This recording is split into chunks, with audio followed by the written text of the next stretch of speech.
91 240 coupe, and it's not starting. I was driving fine the other day, and then I went to get in it, and it wouldn't start.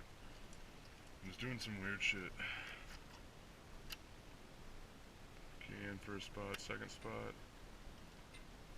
Clicking noise in the center console. Electronics are acting all crazy. The lights are real dim on the dash.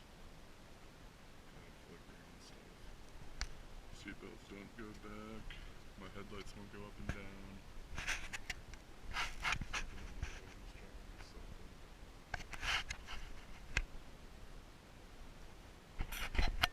And then I go to start it.